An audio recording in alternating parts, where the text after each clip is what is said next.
നമ്മൾ ജിപേ വഴിയും അല്ലെങ്കിൽ മറ്റേതെങ്കിലും UPI പ്ലാറ്റ്ഫോം വഴിയൊക്കെ നമ്മുടെ ബാങ്ക് അക്കൗണ്ടിലെ ബാലൻസ് ചെക്ക് ചെയ്യുമ്പോൾ ബാലൻസ് കാണിക്കുന്നുണ്ട്. പക്ഷേ ബാങ്കിൻ്റെ ഒഫീഷ്യൽ മൊബൈൽ ആപ്പ് വഴി നോക്കുന്ന സമയത്ത് ബാലൻസ് കാണിക്കുന്നില്ല. പക്ഷേ നമുക്ക് ഉറപ്പാണ് നമ്മുടെ അക്കൗണ്ടിൽ ബാലൻസ് ഉണ്ടെന്ന്. അതിനെപ്പറ്റി കൂടുതലായിട്ട് നോക്കുന്ന സമയത്ത് നമുക്ക് കാണാൻ സാധിക്കുക നമ്മുടെ അക്കൗണ്ട് ബാലൻസ് ലീൻ മാർക്ക്ഡ് എന്ന് പറഞ്ഞ് കാണാൻ കഴിയും. അതിൻ്റെ അർത്ഥം എന്ന് പറയുന്നത് ആ ഒരു ഫണ്ട് അവിടെ ബ്ലോക്ക് ചെയ്യപ്പെടും. നമുക്ക് അക്കൗണ്ടിൽ ഫണ്ട് ഉണ്ട് പക്ഷേ ഉപയോഗിക്കാൻ സാധിക്കാത്ത അവസ്ഥ. നമുക്കത് വിഡ്രോ ചെയ്യാനോ അല്ലെങ്കിൽ ട്രാൻസാക്ഷൻ നടത്താനോ ഒന്നും സാധിക്കില്ല.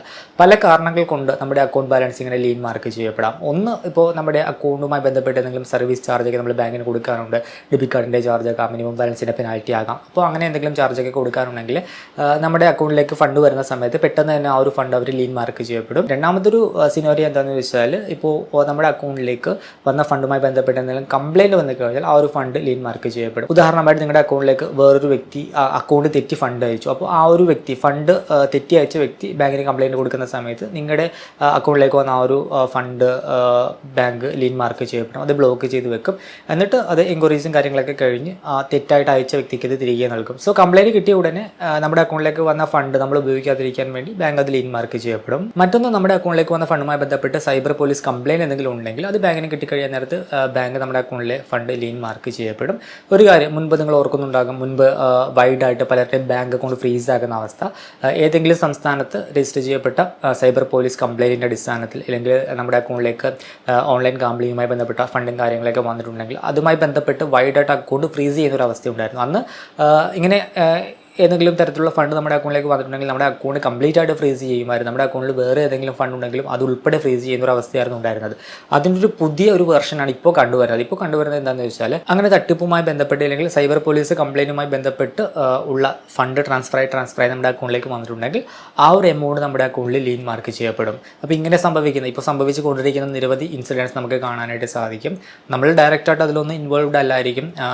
ഇപ്പോൾ നമുക്ക് തരാനുള്ള ഫണ്ട് ഒരു ഫ്രണ്ട് നമുക്ക് അയച്ചതായിരിക്കും. ആ ഒരു വ്യക്തിക്ക് ആ ഒരു ഫണ്ട് വന്നിരിക്കുന്നത് വേറെ അക്കൗണ്ടിൽ നിന്നായിരിക്കും. ഇങ്ങനെ കൈമാറിയാണല്ലോ ഫണ്ട് വരുന്നത്. അപ്പോൾ അതിൻ്റെ സ്റ്റാർട്ടിംഗ് എന്ന് പറയുന്നത് ഈ പറഞ്ഞ രീതിയിൽ സ്കാം നടത്തിയ ഒരു ഫണ്ടാണ് ഇങ്ങനെ ട്രാൻസ്ഫർ ചെയ്ത് നമ്മുടെ അക്കൗണ്ടിലേക്ക് വന്നിട്ടുള്ളതെങ്കിൽ സൈബർ പോലീസ് കംപ്ലയിൻറ്റ് വരുന്ന സമയത്ത് ആ ഒരു എമൗണ്ട് നമ്മുടെ അക്കൗണ്ടിൽ ലീൻ മാർക്ക് ചെയ്യപ്പെടും. ഇങ്ങനെ നമ്മുടെ അക്കൗണ്ട് ബാലൻസ് ലീൻ മാർക്ക് ചെയ്യപ്പെട്ടാൽ എന്താണ് ചെയ്യേണ്ടത്, അതിനെപ്പറ്റിയാണ് ഇന്നത്തെ video. Welcome to another video. വീഡിയോയിലേക്ക് കടക്കുന്ന മുമ്പ് വിവിധ ബാങ്ക് അക്കൗണ്ടുകളെ പറ്റിയും കാർഡുകളെ പറ്റിയും കൂടുതലായിട്ട് അറിയാനും അപ്ലൈ ചെയ്യാനും വിസിറ്റ് fino360.com, ആമസോൺ, ഫ്ലിപ്കാർട്ട് പോലുള്ള ഇ-കോമേഴ്സ് പ്ലാറ്റ്ഫോമുകളിൽ വരുന്ന ഓഫർ അപ്ഡേറ്റ് ടെലിഗ്രാമിൽ കിട്ടാനായിട്ട് ജോയിൻ എൻ്റെ offer telegram channel. Financial news update മലയാളത്തിൽ എല്ലാ ദിവസവും ടെലിഗ്രാം ചാനലിൽ അപ്ഡേറ്റ് ആയിട്ട് ലഭിക്കാനായിട്ട് join money Malayalam telegram channel, link in below.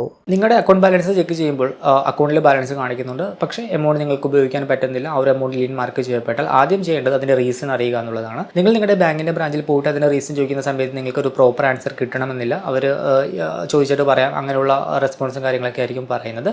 അതിന് പകരം അല്ലെങ്കിൽ അതിനോടൊപ്പം തന്നെ നിങ്ങളുടെ ബാങ്കിൻ്റെ ബ്രാഞ്ചിൻ്റെ മെയിൽ ID ഗൂഗിൾ നോക്കിയാൽ കിട്ടും. ആ ബാങ്കിൻ്റെ ബ്രാഞ്ച് മെയിൽ IDയിലേക്കും അതുപോലെ തന്നെ ബാങ്കിൻ്റെ ഒഫീഷ്യൽ കസ്റ്റമർ കെയർ IDയിലേക്കും ബാങ്കിൻ്റെ നോഡൽ ഓഫീസറിനെയും CC വെച്ചൊരു മെയിൽ അയക്കുക പ്രോപ്പറായിട്ട്. ഇന്നപോലെ എൻ്റെ അക്കൗണ്ടിൽ ഇത്ര രൂപ ബാലൻസ് ഉണ്ട്, അത് ലീൻ മാർക്ക് ചെയ്യപ്പെട്ടിരിക്കുന്നു, അതിൻ്റെ റീസൺ എന്താണെന്ന് ചോദിച്ചുകൊണ്ട് മെയിൽ അയക്കുക. ഇങ്ങനെ ഒഫീഷ്യൽ ചാനൽ വഴി ഇങ്ങനെ മെയിലായിട്ട് നമ്മൾ അയക്കുമ്പോൾ നമുക്കൊരു പ്രോപ്പർ ആൻസർ അതിന് കിട്ടും. നമുക്ക് എന്തുകൊണ്ടാണ് നമ്മുടെ അക്കൗണ്ടിൽ ലീൻ മാർക്ക് ചെയ്യപ്പെട്ടത്, അതിൻ്റെ പ്രോപ്പർ ഡീറ്റെയിൽസും കാര്യങ്ങളൊക്കെ വെച്ചുകൊണ്ടൊരു റെസ്പോൺസ് നമുക്ക് കിട്ടും. ഇപ്പോൾ സൈബർ പോലീസ് കംപ്ലയിൻറ്റിൻ്റെ അടിസ്ഥാനത്തിലാണ് നിങ്ങളുടെ അക്കൗണ്ടിലെ ബാലൻസ് ലീൻ മാർക്ക് ചെയ്യപ്പെട്ടതെങ്കിൽ അതിൻ്റെ ഡീറ്റെയിൽസ് ഒക്കെ നമുക്ക് വരുന്ന മെയിലിൽ ഉണ്ടാകും. ഏത് സംസ്ഥാനത്താണ് കേസ് രജിസ്റ്റർ ചെയ്യപ്പെട്ടിരിക്കുന്നത്, ആ ഒരു കേസിൻ്റെ FIR നമ്പർ, അത് അന്വേഷിക്കുന്ന അന്വേഷണ ഉദ്യോഗസ്ഥൻ്റെ പേര്, മെയിൽ ID, ഫോൺ നമ്പർ, ഏതൊക്കെ ട്രാൻസാക്ഷനിലാണ് പരാതി ലഭിച്ചിരിക്കുന്നത്, ഏത് ബാങ്കിൽ നിന്നാണ് ആ ഒരു ഫണ്ട് വന്നിരിക്കുന്നത്, യൂസ് ചെയ്ത UPI ആപ്പ്, വാലറ്റ് ആണെങ്കിൽ വാലറ്റ്, അങ്ങനെയുള്ള എല്ലാ ഡീറ്റെയിൽസും വെച്ചായിരിക്കും ബാങ്ക് നമുക്ക് ഒരു ഡോക്യുമെൻ്റ് അയച്ച് നൽകുന്നത്. നമ്മൾ ആ ഒരു ഇൻസിഡൻറ്റുമായി ബന്ധപ്പെട്ട് നിരപരാധി ആയിരിക്കാം, നമുക്ക് അതുമായിട്ട് ഡയറക്റ്റ് ഇൻവോൾവ്മെൻറ്റോ കാര്യങ്ങളോ ഒന്നും ഇല്ലായിരിക്കാം. പക്ഷേ നമ്മുടെ അക്കൗണ്ടിലേക്ക് വന്ന ആ ഫണ്ടിൻ്റെ സ്റ്റാർട്ടിംഗ് പോയിന്റ് എന്ന് പറയുന്നത് സ്കാം നടത്തി തട്ടിയെടുത്ത പണമാണെങ്കിൽ അതിങ്ങനെ പോലീസ് ട്രേസ് ചെയ്ത് വരുമ്പോഴാണ് നമ്മുടെ അക്കൗണ്ടിലേക്കും ആ ഒരു ഫണ്ടിൻ്റെ ഒരു വിഹിതം വന്നിട്ടുണ്ടെങ്കിൽ അത് അവർ ബ്ലോക്ക് ചെയ്യപ്പെടും.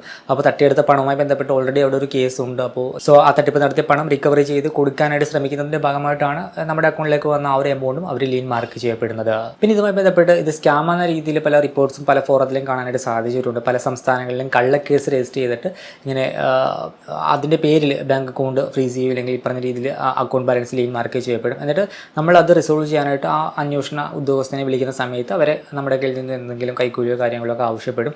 ആ രീതിയിലുള്ള ഒരു തട്ടിപ്പ് നടക്കുന്നുണ്ടെന്ന രീതിയിൽ പല ഫോറത്തിലും കാണുവാനായിട്ട് സാധിച്ചിട്ടുണ്ട്. എന്ത് തന്നെയായാലും ഒരു സൈബർ പോലീസ് കംപ്ലൈൻറ്റിൻ്റെ അടിസ്ഥാനത്തിൽ നമ്മുടെ അക്കൗണ്ട് ബാലൻസ് ലീൻ മാർക്ക് ചെയ്യപ്പെട്ട് കഴിഞ്ഞാൽ ആ ഒരു കംപ്ലൈൻറ്റ് പിൻവലിക്കാതെ നമ്മുടെ അക്കൗണ്ടിൽ ആ ഒരു ബാലൻസ് നമുക്ക് അൺഫ്രീസായി കിട്ടുകയില്ല, നമുക്കത് ഉപയോഗിക്കാനായിട്ട് സാധിക്കുകയില്ല. തികച്ചും നമ്മൾ പെട്ടുപോകുന്ന ഒരവസ്ഥയാണ്. കാരണം നമുക്ക് ആ ഇൻസിഡൻറ്റുമായി ബന്ധപ്പെട്ട് യാതൊരുവിധ ബന്ധവും ഉണ്ടാവില്ല. നമ്മളൊരു പക്ഷേ നമ്മുടെ ഒരു സുഹൃത്തിന് പണം കടം കൊടുത്തതായിരിക്കാം, അവനത് റിട്ടേൺ ചെയ്ത ഫണ്ടായിരിക്കാം, ആ ഫണ്ട് അവൻ്റെ അക്കൗണ്ടിലേക്ക് വന്നത് വേറെ എവിടെ നിന്നെങ്കിലും ആയിരിക്കാം. ഇതിന് ലെയറിംഗ് എന്നാണ് പറയുന്നത്. ഇപ്പോൾ സ്കാം നടത്തിയൊരു ഫണ്ട്, കോടിക്കണക്കിന് രൂപയുടെ ഒരു ഫണ്ട് തട്ടിയെടുത്തു എന്ന് കരുതുക. അവർ ആ ഫണ്ട് ഡയറക്റ്റായിട്ട് വിഡ്രോ ചെയ്യുകയില്ല. അവർ പല രീതിയിൽ പല ബാങ്ക് അക്കൗണ്ടിലേക്ക് മാറ്റിയായിരിക്കും അത് വിഡ്രോ ചെയ്തെടുക്കുന്നത്. ഇപ്പോൾ ഒരു എ എന്ന് പറഞ്ഞ വ്യക്തി ഫണ്ട് തട്ടിയെടുത്തു, അത് ബി എന്ന് പറഞ്ഞ അക്കൗണ്ടിലേക്ക് അയച്ചു, ബിന്ന് സിയിലേക്ക് അയച്ചു, സിന്ന് ഡിയിലേക്ക് അയച്ചു, ഡിന്ന് ഇയിലേക്ക് അയച്ചു. അങ്ങനെ ട്രാൻസ്ഫർ ചെയ്ത് നിങ്ങളറിയാതെ ഇപ്പോൾ ആരെങ്കിലും തരാനുള്ള പൈസ ആയിട്ടായിരിക്കാം നിങ്ങളുടെ അക്കൗണ്ടിലേക്ക് ആ ഫണ്ട് വന്നത്. ഇപ്പോൾ ഉദാഹരണമായിട്ട് നിങ്ങളുടെ ഫ്രണ്ടിന് ഒരു 5 ലക്ഷം രൂപ കടമായിട്ട് കൊടുത്തു. ആ ഫ്രണ്ട് കടം വാങ്ങി 5 ലക്ഷം രൂപ കുറച്ച് ദിവസം കഴിയുമ്പോൾ തിരികെ നിങ്ങളുടെ അക്കൗണ്ടിലേക്ക് ഇട്ടു. പക്ഷേ ഫ്രണ്ട് ഇട്ട 5 ലക്ഷം രൂപ അവൻ്റെ അക്കൗണ്ടിലേക്ക് വന്നത് വേറൊരാൾ അയച്ചതാണ്, ആ വ്യക്തിക്ക് അയച്ചത് വേറൊരാളാണ്. അതിൻ്റെ സ്റ്റാർട്ടിംഗ് എന്ന് പറയുന്നത് ഈ പറഞ്ഞ രീതിയിൽ സ്കാം നടന്ന ഫണ്ടാണ്. അതുമായി ബന്ധപ്പെട്ട് കംപ്ലൈൻറ്റ് പോയി കഴിഞ്ഞാൽ ആ ഫണ്ട് എങ്ങോട്ടൊക്കെ പോയി അത് ട്രേസ് ചെയ്ത് നിങ്ങളുടെ അക്കൗണ്ടിലേക്കും വരും. അപ്പോൾ നിങ്ങളുടെ അക്കൗണ്ടിലേക്ക് വന്നത് ഒരു 8 അല്ലെങ്കിൽ 9ാമത്തെ ലെയറൊക്കെ ആയിരിക്കാം. അപ്പോൾ നിങ്ങളുടെ അക്കൗണ്ടിലേക്കും ആ ഫണ്ട് വന്നു, അത് ബാങ്കിന് കംപ്ലൈൻറ്റ് വരുമ്പോൾ ആ എമൗണ്ട് ലീൻ മാർക്ക് ചെയ്യപ്പെടും. സോ നിങ്ങളെ സംബന്ധിച്ചിടത്തോളം നിങ്ങൾക്ക് ഇതുമായി ബന്ധപ്പെട്ട് യാതൊരുവിധ ബന്ധവുമില്ല. നിങ്ങൾ ഫ്രണ്ടിന് പണം കടം കൊടുത്തു, അവൻ ആ പൈസ തിരികെ തന്നു. ഫ്രണ്ടിനോട് ചോദിക്കാൻ പറ്റില്ല, കാരണം അവൻ വാങ്ങിയ പൈസ തിരികെ തന്നു. പക്ഷേ സൈബർ കംപ്ലൈൻറ്റ് വന്നു, നിങ്ങൾക്ക് ആ പണം ഉപയോഗിക്കാൻ സാധിക്കില്ല. അങ്ങനെ ഒരു അവസ്ഥ. ഇങ്ങനെ സ്കാം നടന്ന ഫണ്ടുമായി ബന്ധപ്പെട്ട് ഒരു കംപ്ലൈൻറ്റ് വന്നു കഴിഞ്ഞാൽ ആദ്യം ചെയ്യുന്നത് ഈ ഒരു ഫണ്ട് എങ്ങോട്ടൊക്കെ പോയി അതൊക്കെ ട്രേസ് ചെയ്ത് ലീൻ മാർക്ക് ചെയ്യപ്പെടും. പിന്നീടാണ് അതുമായി ബന്ധപ്പെട്ട് അന്വേഷണവും കാര്യങ്ങളൊക്കെ നടക്കുന്നത്. ഇതൊന്നും ഓട്ടോമാറ്റിക്കായിട്ട് ഇതെന്തായാലും ഒഴിവാക്കാൻ പോകുന്നില്ല, കംപ്ലൈൻറ്റ് പോകാൻ പോകുന്നില്ല. നമ്മളൊരു ഇനിഷ്യേറ്റീവ് എടുത്ത് അത് ഫോളോ അപ്പ് ചെയ്ത് കംപ്ലൈൻറ്റ് റിമൂവ് ആക്കിയാൽ മാത്രമേ ആ ഒരു ലീൻ മാർക്ക് ചെയ്യപ്പെട്ട എമൗണ്ട് നമുക്ക് പിന്നീട് ഉപയോഗിക്കാനായിട്ട് സാധിക്കൂ. നമ്മുടെ സൈഡ് ക്ലിയർ ആണ്, നമ്മൾ തെറ്റായിട്ടൊന്നും ചെയ്തിട്ടില്ലെങ്കിൽ നമുക്ക് ലീഗലി യാതൊന്നും പേടിക്കേണ്ടതായിട്ടില്ല, നമ്മൾ തെറ്റൊന്നും ചെയ്തിട്ടില്ല. പക്ഷേ അൺഫോർച്ചുനേറ്റ്ലി ആ ഫണ്ട് നമുക്ക് ഉപയോഗിക്കാനായിട്ട് സാധിക്കില്ല, അത് ലീൻ മാർക്ക് ചെയ്യപ്പെട്ടതുകൊണ്ട്. ആ ഒരു പർട്ടിക്കുലർ കേസുമായി ബന്ധപ്പെട്ട് നമുക്ക് യാതൊരുവിധ ബന്ധവുമില്ല, നമ്മൾ തെളിയിക്കേണ്ടതായിട്ടുണ്ട്. ഇപ്പോൾ ഉദാഹരണമായിട്ട് ഈ ഒരു കംപ്ലൈൻറ്റ് നിങ്ങൾ നോക്കുക. ഇങ്ങനെ ഒരു സിറ്റുവേഷനിൽ വന്നൊരു കംപ്ലൈൻ്റ് ആണിത്. ബാങ്കിനെ കോൺടാക്ട് ചെയ്തപ്പോൾ തന്ന ഫയലാണിത്. ഇതിൻ്റെ അകത്ത് അന്വേഷണ ഉദ്യോഗസ്ഥൻ്റെ പേര്, മെയിൽ ID, അതുപോലെ തന്നെ ഫോൺ നമ്പർ, അങ്ങനെയുള്ള കാര്യങ്ങളൊക്കെ ഉണ്ട്. ഈ ഒരു റിപ്പോർട്ട് നോക്കിക്കഴിഞ്ഞാൽ ഇതിൽ ഏകദേശം ഒരു 7.12 crore rupees ഒരു സ്കാമാണ്. എന്നിട്ട് ആ തട്ടിയെടുത്ത പണമാണ് ഇങ്ങനെ കൈമാറി ഈ ഒരു വ്യക്തിയുടെ അക്കൗണ്ടിലേക്ക് വന്നത്. ഈ ഒരു വ്യക്തിയുടെ അക്കൗണ്ടിലേക്ക് വന്ന ലെയർ എന്ന് പറയുന്നത് ഒരു 4 to 8 വരെയാണ്. ഈ ഒരു വ്യക്തിയുടെ അക്കൗണ്ടിലേക്ക് വന്ന ഏകദേശം 217ഓളം ട്രാൻസാക്ഷനുകൾക്ക് ഈ ഒരു സ്കാമുമായി ബന്ധമുണ്ട്.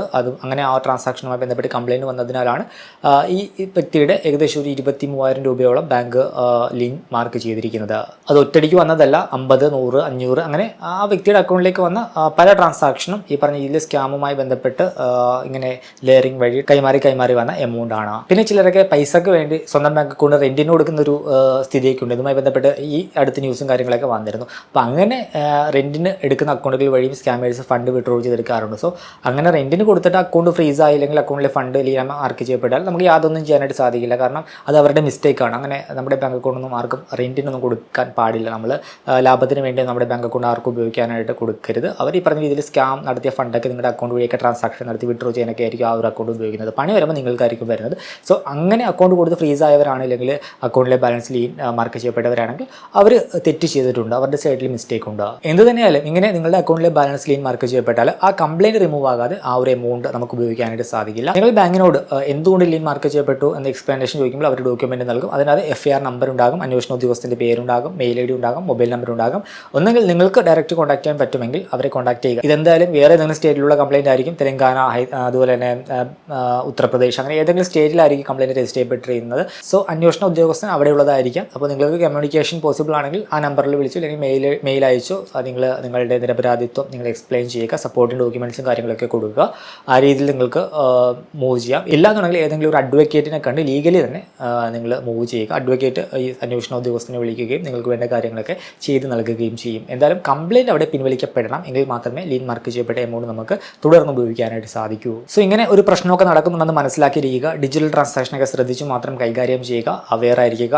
അനാവശ്യമായിട്ട് ബാങ്ക് അക്കൗണ്ട് വഴി ട്രാൻസാക്ഷൻ ഒന്നും ചെയ്യാതിരിക്കുക. ഫ്രണ്ട്സിന് വേണ്ടിയോ അല്ലെങ്കിൽ ബന്ധുക്കൾക്ക് വേണ്ടിയോ ഒക്കെ അക്കൗണ്ട് വഴി അങ്ങോട്ടും ഇങ്ങോട്ടും ഒക്കെ ചുമ്മാ ട്രാൻസാക്ഷൻ ചെയ്യാതിരിക്കുക. ഒരു കൺട്രോൾ ഉണ്ടാവണം. അതുപോലെ തന്നെ മൾട്ടിപ്പിൾ ബാങ്ക് അക്കൗണ്ട് ഉപയോഗിക്കുക. നിങ്ങളുടെ സാലറി റിസീവ് ചെയ്യാൻ അല്ലെങ്കിൽ ബിസിനസ് ഇൻകം റിസീവ് ചെയ്യാനായിട്ട് ഒരു അക്കൗണ്ട്, ഫണ്ട് സേവ് ചെയ്ത് വെക്കാനായിട്ട് ഒരു അക്കൗണ്ട്, അങ്ങനെ ഓരോ ആവശ്യത്തിനും ഓരോ അക്കൗണ്ട് ഉപയോഗിക്കുക. ഏതെങ്കിലും ഒരു അക്കൗണ്ടൊക്കെ ഫ്രീസ് ആയില്ലെങ്കിൽ അതിലെ എമൗണ്ട് ലീൻ മാർക്ക് ചെയ്യപ്പെട്ടാൽ മറ്റേ അക്കൗണ്ടിൽ നമുക്ക് ഫണ്ട് ഉണ്ടെന്ന് കരുതാം. സോ ഇങ്ങനെ മൾട്ടിപ്പിൾ ബാങ്ക് അക്കൗണ്ട് ഉപയോഗിക്കുന്നത് ഇന്നത്തെ ഒരു കാലത്ത് എന്തുകൊണ്ടും നല്ലതാണ്. നിർബന്ധമായിട്ടും ഡേ ടു ഡേ ട്രാൻസാക്ഷൻ, അതായത് ഇപ്പോൾ നമ്മൾ ഡേ ടു ഡേ നടത്തുന്ന പേയ്മെൻറ്റുകൾ, അതുപോലെ തന്നെ ഡേ ടു ഡേ നമ്മുടെ അക്കൗണ്ടിലേക്ക് ഫണ്ട് റിസീവ് ചെയ്യാനൊക്കെ ആയിട്ട് അങ്ങനെ നമ്മൾ ബൾക്കായിട്ട് ബാങ്കിങ് ട്രാൻസാക്ഷനായിട്ട് ഉപയോഗിക്കുന്നത് ഏതെങ്കിലും ഒരു പർട്ടിക്കുലർ അക്കൗണ്ട് അതിനായിട്ട് മാത്രം സെപ്പറേറ്റ് ഉപയോഗിക്കുന്നതാണ് എന്തുകൊണ്ടും നല്ലത്. ഈ ഒരു വീഡിയോ ഇഷ്ടമാണെന്ന് കരുതുന്നു. മറ്റൊരു വീഡിയോയിൽ മറ്റൊരു ടോപ്പിക്കുമായി കണ്ടുമുട്ടാമെന്ന പ്രതീക്ഷയോടുകൂടി